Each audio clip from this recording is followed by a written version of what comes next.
Nyũmba-inĩ ya kũiga mĩĩrĩ ya City Nairobi nĩ kwa andũ a nyũmba na arata a Ali Adan Galgalo na ũrĩa ũrateire muoyo wake thutha wa kũmomokerwo nĩ nyũmba mwena wa South Sea megwĩkinyĩtie hĩndĩ ya ũthũrimi wa mwĩrĩ wake. Riboti ya ũthũrimi ũyũ yonanĩtie atĩ Ali akuire kumana na nguraro cia gũkomerwo na kunangwo nĩ mahiga hakuhĩ mwĩrĩ wothe. Ũũ nĩ thutha wake kũmomokerwo nĩ nyũmba. Thutha wa ũthũrimi, bamĩrĩ ĩtwarire mwĩrĩ wake mũthigiti-inĩ wa Masjid Nur South Sea.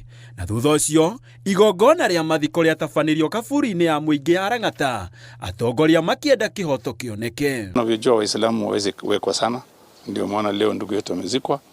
Tungetaka hata hiyo akipatikana tupate nafasi ya kumzika kama ako hai. Ni ngumu sana saa hii kwa sababu ya muda, sio mambo ya search and rescue. Kama kuna usaidizi yote inatakana kutoka pande yetu, kama viongozi tuko tayari kusaidia familia. We need to be foolproof because we really do not want to see a situation like this to happen. It can be so bad, it will greatly affect the building sector.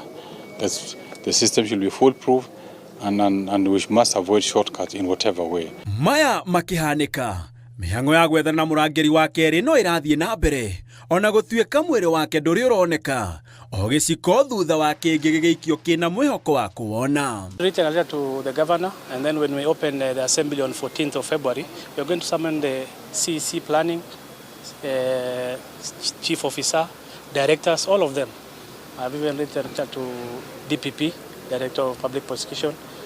Let investigation be done. Maabitha a borithi kuma ceceni-inĩ ya Lang'ata rĩu morĩtie arĩa othe marakuruhanirio na njĩra yothe harĩ waki wa nyũmba ĩno mekinyia borithi nĩguo mandĩkithie riboti ya gũteithĩrĩrio thuthuria.